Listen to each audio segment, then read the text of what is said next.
Reporter ചാനലിലെ സ്മൃതി Paruthikad doctor Abdulla ബാസിലിനോട് ചോദിക്കുന്ന ഒരു ചോദ്യം നിങ്ങളൊന്ന് കേട്ടു നോക്കുക. ലഹരിയിലേക്ക് പോകാതെ പോസിറ്റീവ് എനർജി ഉണ്ടാക്കുക. കുട്ടികൾ അവിടെ നൃത്തം ചെയ്താൽ എന്ത് നഷ്ടപ്പെടുമെന്നാണ്. ആണും പെണ്ണും കൂടി ഒരുമിച്ച് ഡാൻസ് ചെയ്താൽ എന്തൊക്കെയോ സംഭവിക്കുമെന്ന് പറയുമ്പോൾ നിങ്ങൾക്ക് ഒരു സ്ത്രീയെ കണ്ടാൽ, നിങ്ങളുടെ ഭാര്യയോ നിങ്ങളുടെ കാമുകിയോ അല്ലാത്ത ഒരു സ്ത്രീയെ കണ്ടാൽ ഉടനെ മറ്റൊരു വികാരമാണോ ഉണ്ടാവുക? 370 മില്യൺ സ്ത്രീകൾ ബലാത്സംഗം ചെയ്യപ്പെട്ടത് പുരുഷന്മാരാലാണ്. അത് അവരോട് ബഹുമാനം തോന്നിയിട്ടാ, സ്നേഹം തോന്നിയിട്ടാ, എന്ത് വികാരം കൊണ്ടാണ് ഇങ്ങനെ സംഭവിക്കുന്നത്?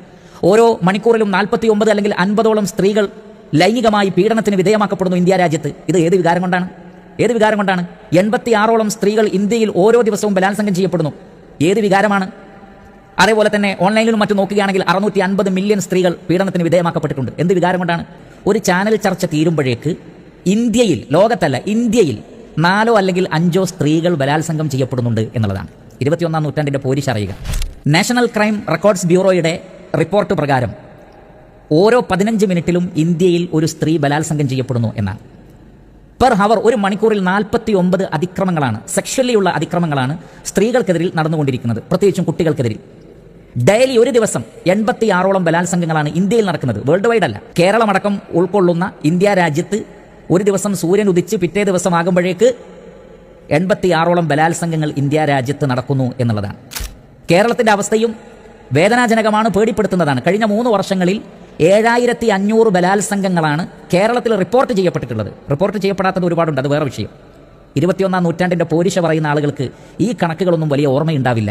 നിങ്ങൾ ആത്മാർത്ഥമായി സ്ത്രീകളുടെ ഉന്നമനത്തിന് വേണ്ടിയും സ്ത്രീകളുടെ പുരോഗതിക്ക് വേണ്ടിയും അവരെ രക്ഷപ്പെടുത്തുവാനുമാണ് ശ്രമിക്കുന്നതെങ്കിൽ, മതങ്ങളുടെ അതേപോലെ തന്നെ ധാർമ്മികതയുടെ പരിധിയിൽ നിന്നൊക്കെ അവരെ രക്ഷപ്പെടുത്തിയിട്ട് അവർക്ക് സ്വാതന്ത്ര്യം നൽകാനാണ് നിങ്ങൾ ഉദ്ദേശിക്കുന്നതെങ്കിൽ, ഈ മഹാദുരവസ്ഥയിൽ നിന്ന് അവരെ രക്ഷപ്പെടുത്താനുള്ള എന്ത് പ്ലാനാണ്, എന്ത് പദ്ധതിയാണ് നിങ്ങളുടെ കൈകളിലുള്ളത് എന്ന് നിങ്ങൾ എപ്പോഴെങ്കിലും വിശദീകരിച്ചിട്ടുണ്ടോ? യൂണിസെഫ് പുറത്തുവിട്ട റിപ്പോർട്ട് പ്രകാരം 370 മില്യൺ ഗേൾസ് ആൻഡ് വുമൻസ് അവരാണ് ശാരീരികമായി നേരിട്ട് ലൈംഗിക പീഡനത്തിനോ അതേപോലെ തന്നെ ബലാത്സംഗത്തിനോ ഇരയാക്കപ്പെട്ടവരാണ്. 370 മില്യൺ സ്ത്രീകൾ ലോകത്തുള്ള, അതും 18 വയസ്സിന് താഴെയുള്ളവരുടെ കണക്കാണ് പറഞ്ഞത്. പിന്നെ ഓൺലൈനിലൂടെയും വാട്സപ്പിലൂടെയും അതേപോലെയുള്ള മാധ്യമങ്ങളിലൂടെയും ഉണ്ടായിട്ടുള്ള പീഡനങ്ങൾ പറയുകയാണെങ്കിൽ അവർ പറയുന്നത് 650 മില്യൺ സ്ത്രീകൾ, 650 മില്യൺ സ്ത്രീകളാണ് ലൈംഗികപരമായി പല നിലക്കുമുള്ള അതിക്രമങ്ങൾക്ക് വിധേയമാക്കപ്പെടുന്നത്. പല ആളുകളും ചോദിച്ചതാണ്, സ്ത്രീയും പുരുഷനും ഇടകലർന്നാൽ എന്താണ്? അവർ തമ്മിൽ സൗഹൃദം വേണ്ടേ? അവർ തമ്മിൽ സാഹോദര്യം വേണ്ടേ? അവർ തമ്മിൽ ഇടകലർന്നാൽ എന്താണ് പ്രശ്നം? യൂണിസെഫിന്റെ റിപ്പോർട്ട് പ്രകാരം അവർ പറയുന്നത്, it inflicts deep and lasting trauma often by someone the child knows and trusts in places where they should feel safe. ഏറ്റവും വലിയ ദുഃഖകരമായ കാര്യമെന്ന് പറയുന്നത്, ഏറ്റവും വിഷമമുണ്ടാക്കുന്ന കാര്യമെന്ന് പറയുന്നത്, ഈ പെൺകുട്ടികളൊക്കെ പീഡിപ്പിക്കപ്പെടുന്നത് അവർക്ക് പരിചിതരായ ആളുകളിൽ നിന്നാണ്, അവർ വിശ്വസിക്കുന്ന സേഫാണെന്ന് അവർ വിചാരിക്കുന്ന സ്ഥലങ്ങളിലാണ്. പിന്നീട് അതിൽ പറയുന്നുണ്ട്, മറ്റു പല റിപ്പോർട്ടുകളിലും ഉള്ളതുപോലെ തന്നെ സ്കൂളുകളിൽ വെച്ചുള്ള പീഡനങ്ങൾ, സ്കൂളിലേക്ക് പോകുന്ന വഴികളിൽ വെച്ച്, അതേപോലെ തന്നെ ജോലി സ്ഥലങ്ങളിൽ, ജോലിക്ക് പോകുന്നിടത്ത്, അതേപോലെ തന്നെ വാഹനങ്ങളിൽ വെച്ച്, പൊതുവാഹനങ്ങളിൽ വെച്ച്, പൊതുസ്ഥലങ്ങളിൽ വെച്ച്, പബ്ലിക് പ്ലേസുകളിൽ വെച്ച് വരെ ഇത്തരത്തിലുള്ള പീഡനങ്ങൾക്ക് അവർ വിധേയമാക്കപ്പെടുന്നു.